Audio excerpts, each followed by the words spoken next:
Assalamualaikum warahmatullahi wabarakatuh. Halo teman-teman, bagaimana kabar kalian? Semoga sehat walafiat ya. Pada video ini, saya akan menjelaskan materi Bahasa Indonesia kelas 10, yakni tentang teks laporan hasil observasi. Sebelumnya, perkenalkan, saya Robitotul Inas Almaliha dengan NIM 2002 1040 2116. Saya dari Prodi Pendidikan Bahasa dan Sastra Indonesia. Apa kalian menyukai kegiatan pengamatan? Nah, bagaimana jika hasil pengamatan tersebut kita tuangkan dalam bentuk tulisan? Nah, itu yang akan kita bahas pada video kali ini, yakni teks laporan hasil observasi. Teks laporan hasil observasi adalah teks yang berisi tentang informasi-informasi secara umum yang kita dapatkan dari hasil pengamatan. Nah, jadi jika kalian melakukan pengamatan, data dan informasi yang kalian dapatkan di lapangan ketika melakukan kegiatan pengamatan tersebut, jika dituliskan dalam bentuk teks, kita menyebutnya dengan teks laporan hasil observasi. Bagaimana? Mudah bukan? Selanjutnya yaitu ciri-ciri teks laporan hasil observasi. Nah, ciri yang pertama yaitu bersifat objektif dan universal. Objektif artinya teks LHO harus disajikan berdasarkan fakta dan kondisi atau keadaan ketika ada di lapangan. Tidak boleh terpengaruh oleh opini pribadi kita. Sedangkan universal artinya tidak boleh memihak ke salah satu pihak, misalkan terlalu mengagung-agungkan atau terlalu menjelek-jelekkan. Nah, itu tidak boleh ya. Ciri yang kedua yaitu objek tunggal. Nah, objek tunggal di sini berarti teks laporan hasil observasi hanya membahas satu topik saja. Misalkan membahas tentang kucing, maka tentang kucing saja. Kita tidak membahas hewan lain seperti sapi atau kelinci dan lain sebagainya. Ciri yang ketiga yaitu ditulis secara lengkap. Ditulis secara lengkap di sini maksudnya baik itu secara struktur atau secara informasi harus ditulis dengan lengkap sehingga pembaca itu bisa memahami secara utuh dan menghindari adanya kesalahpahaman. Ciri yang keempat yaitu ditulis berdasarkan fakta. Nah, ciri yang keempat ini masih berkaitan dengan ciri yang pertama tadi, yaitu harus ditulis berdasarkan fakta yang ada di lapangan. Kita tidak boleh mengada-ada atau menulis berdasarkan opini kita. Ciri yang kelima yaitu tidak mengandung prasangka atau dugaan. Nah, ini juga berarti kita harus menuliskan teks laporan hasil observasi itu berdasarkan fakta, tidak boleh menduga-duga, tidak boleh mengandung prasangka, dan lain sebagainya. Ciri yang keenam yaitu informasi teks laporan hasil observasi harus merupakan dari hasil penelitian terkini. Jadi kita tidak boleh menggunakan data dan informasi dari pengamatan sebelum-sebelumnya, merupakan harus yang terbaru. Ciri yang terakhir yaitu strukturnya harus berkesinambungan. Nah, harus urut dari pertama itu ada pernyataan umum, kemudian ada deskripsi bagian, dan ada deskripsi manfaat. Nah, itu urutannya tidak boleh teracak-acak, melainkan harus urut dan berkesinambungan.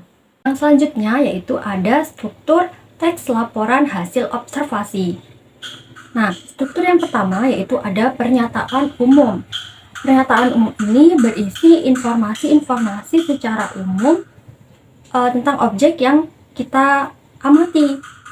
Nah, bisa juga sebagai pengantar atau pembuka dalam suatu paragraf tersebut. Nah, biasanya pada pernyataan umum ini berisi tentang nama ilmiah suatu objek tersebut. Yang kedua yaitu deskripsi bagian. Nah, deskripsi bagian ini berisi penjelasan-penjelasan secara detail dan rinci tentang objek tersebut. Misalkan kita bisa memaparkan tentang jenis-jenis, kemudian bisa juga tentang rasa apabila ciri-ciri ya, di dalamnya bisa termasuk rasa.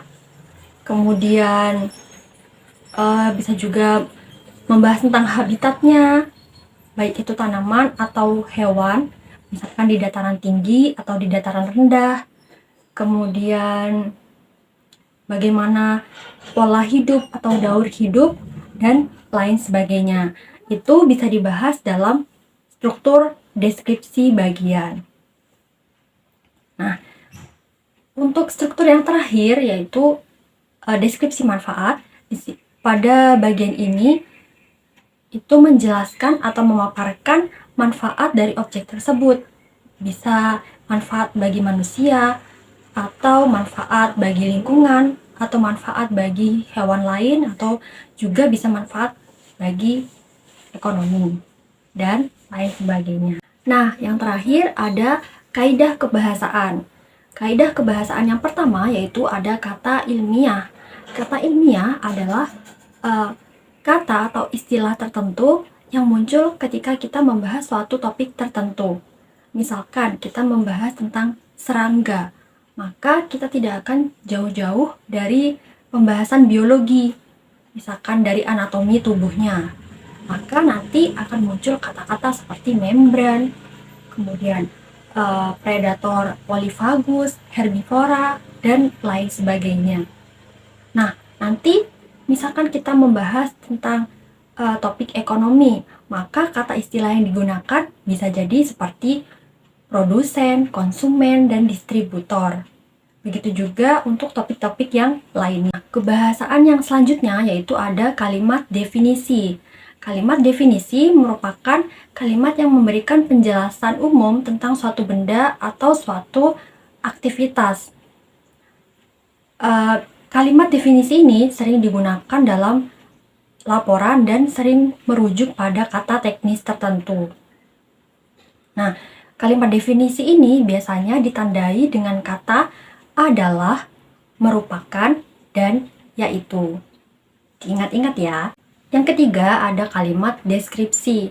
Kalimat deskripsi ini kalimat yang menggambarkan tentang sifat-sifat atau ciri-ciri suatu benda.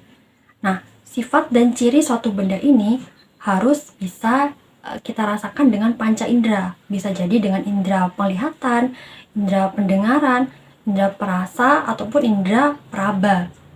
Misalkan dari bentuk dan warna, kemudian dari rasa seperti manis atau pahit, kemudian dari tekstur, misalkan permukaannya kasar atau licin, dan sebagainya. Kebahasaan yang terakhir yaitu ada imbuhan di. Kalian jangan sampai salah ya, imbuhan di dengan awalan di. Imbuhan di itu berfungsi untuk membentuk kata pasif. Dan penulisannya itu serangkai dengan kata dasarnya. Misalkan digunakan, ditulis, dilihat, dan lain sebagainya. Sedangkan jika awalan di itu penggunaannya merujuk pada waktu dan tempat. Kemudian penulisannya dipisah, misalkan di pagi hari atau di pohonan dan lain sebagainya. Nah, itu tadi pembahasan kita tentang teks laporan hasil observasi. Tadi kita sudah membahas tentang definisi teks laporan hasil observasi, kemudian ciri-cirinya, kemudian struktur, dan yang terakhir kebahasaan teks laporan hasil observasi. Semoga apa yang saya sampaikan bisa bermanfaat dan membantu kalian untuk memahami materi teks laporan hasil observasi. Sekian yang dapat saya sampaikan. Terima kasih. Wassalamualaikum warahmatullahi wabarakatuh.